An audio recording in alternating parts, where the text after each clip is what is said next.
Bonjour, bonsoir et merci de nous retrouver pour la première édition de la rétrospective de l'actualité de l'année 2020 qui s'achève avec ses hauts et ses bas. Ce premier numéro de Naya Rétro 2020 est consacré à la société. Le monde entier fait face depuis décembre 2019 à une pandémie particulière, le coronavirus. Comme tous les pays, le Cameroun est durement frappé et pour rafraîchir les mémoires, tout commence le 6 mars 2020, date à laquelle le premier cas de Covid-19 est enregistré au Cameroun. Au 10e cas, et face à de nombreuses critiques, le gouvernement monte enfin au créneau le 17 mars 2020 par la voix du Premier ministre, chef du gouvernement, Joseph Diangote. Il annonce une série de 13 mesures qui vont de la fermeture des frontières au report des compétitions sportives, en passant par la fermeture des établissements scolaires et universitaires, la fermeture des débits de boissons et la suspension des visas d'entrée au Cameroun. Il s'agit de mesures certes difficiles, mais nécessaires pour garantir la protection de tous et de chacun et limiter la propagation de cette pandémie. Dans les esprits, la psychose monte. Les Camerounais s'interrogent sur le sort que leur réserve l'avenir, d'autant plus que 90% de la population active vit grâce au petit commerce, le secteur informel, et donc trouve de quoi se nourrir au jour le jour. Une situation complexe car il faut survivre et au même moment faire face aux mesures barrières. Vers la fin du mois d'avril 2020, le pays compte plus de 1000 cas positifs avec 8 régions touchées sur les 10 que compte le pays. Force est de constater que les 13 mesures gouvernementales ne sont pas totalement respectées car les regroupements se font toujours en milieu scolaire, dans les cérémonies funèbres qui se poursuivent par endroits et les chiffres grimpent à une vitesse exponentielle. Passé les 2 premiers mois, les premières mesures sont levées, les bars sont réouverts. La vie semble reprendre son cours normal, mais les morts se comptent par centaines. À la fin du mois de novembre, le ministère de la Santé publique parle de 435 morts. Au total, 23 528 cas ont été enregistrés pour 22 177 guéris, soit 95% du taux de guérison.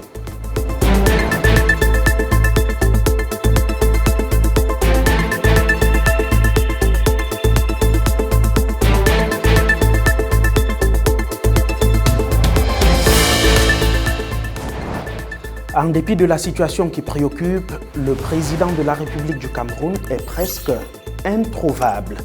Le 19 mai, Paul Biya prononce enfin un discours pour rassurer la population.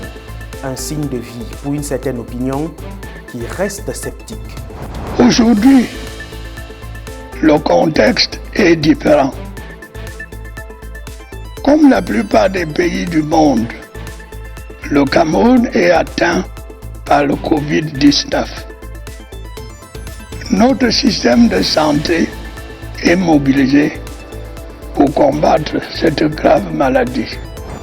Le chef de l'État encourage les initiatives d'accompagnement des populations dans la lutte contre la Covid-19, mais l'opération Survival Cameroun lancée par le mouvement pour la renaissance du Cameroun est vivement critiquée.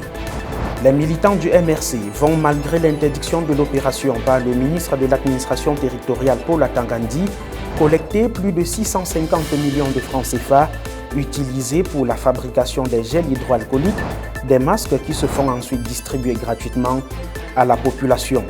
Si dans la foulée, la gestion des fonds est remise en cause, le secrétaire de la Fédération régionale MRC pour l'Europe, Henri Dioko, est suspendu. Le soupçon de la gestion irrationnelle des fonds pèse contre lui. Les résultats de l'audit sont toujours attendus. Les conséquences du coronavirus sont inestimables jusqu'à ce jour sur le plan socio-économique.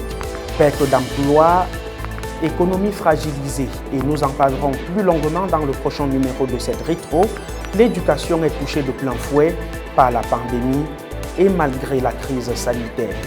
Les examens officiels sont programmés, même si le taux global de réussite est à la baisse par rapport aux années antérieures. Il faut pourtant braver cet obstacle majeur de l'année et le 5 octobre 2020, les salles de classe sont réouvertes pour le compte de la nouvelle année scolaire 2020-2021. Si les mesures barrières sont appliquées par endroits, c'est le contraire ailleurs. Parlant des mesures barrières dont nous parlons à chaque fois dans la télé, ce n'est pas seulement la télé. Ici, on a pris 0 mesure, sans cache-nez, sans gré, on est serré. S'il faut même contaminer les enfants par la maladie qu'on a appelée Covid, je pense que c'est aujourd'hui que nous allons porter ça, parce qu'aucune mesure n'est prise. Parlant toujours de l'éducation des enfants, les Nations Unies se sont dit préoccupées par la situation sécuritaire qui prévaut dans les régions du nord-ouest et du sud-ouest Cameroun et à l'extrême nord. Dans la région la plus peuplée du pays, de milliers d'élèves ont du mal à aller à l'école à cause des exactions de la secte Boko Haram qui continue de s'aimer la terreur. Il faut relever que l'année dernière, on avait 68 écoles fermées. Cette année, nous n'avons pu y rouvrir qu'une seule école parce que toutes les autres 67 écoles qui restent, ce sont les écoles qui sont situées le long de la frontière avec le Nigeria. Et ce sont des écoles dont les localités subissent des incursions. Et étant donné qu'avec Boko Haram, l'école constitue une cible pour cette secte, jusqu'à présent, certaines tentatives de réouverture l'année dernière nous ont poussé à y renoncer. Ce qui fait que nous avons pour l'instant 67 écoles fermées dans la région. Et progressivement, avec les autorités administratives, si nous constatons l'accalmie dans certaines localités, nous pouvons rouvrir ces écoles.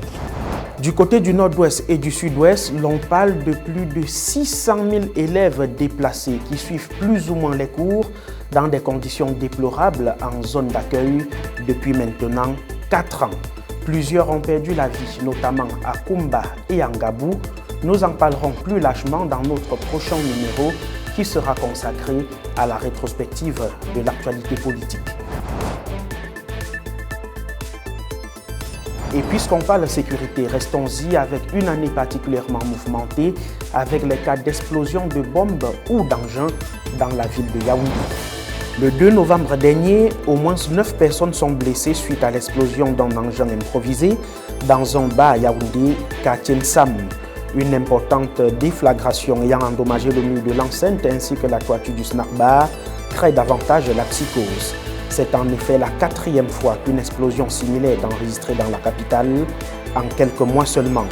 Les habitants ont encore en mémoire les 2 explosions de Tinga, toujours dans un snack et non loin de la sous-préfecture de l'arrondissement de Yaoundé 2, ou encore le cas de Batamokolo le 17 août 2020.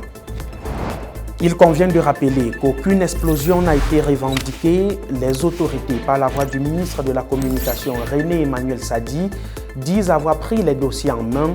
Aucune suite jusqu'à la diffusion de cette émission que vous regardez sur les pages de Naya TV en direct sur YouTube et sur Facebook. Autre fait de société triste, c'est l'incendie qui a coûté la vie à 14 membres de la même famille à Guidère, dans la région du Nord. Il en est de même pour plusieurs cas d'enquête liés à la multiplication des cas d'agression ou d'assassinat dans les grandes villes du Cameroun. Si les chiffres ne sont pas disponibles, il convient de noter que l'insécurité va de plus en plus grandissant dans nos villes et même en zone rurale. De milliers de cas d'agression, des assassinats, homicides volontaires ou involontaires meublent le quotidien des Camerounais. Le cas du secrétaire général de la commune de Ngoro, François Ejongo Ngono, abattu dans son domicile à Yaoundé, pour ne citer que ces cas parmi de milliers d'autres, appellent à plus de vigilance.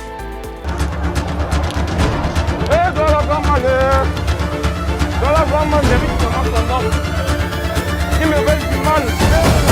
Vous savez rester indépendant. Je vais la droite là quand bien. Mais ça ira cette mission.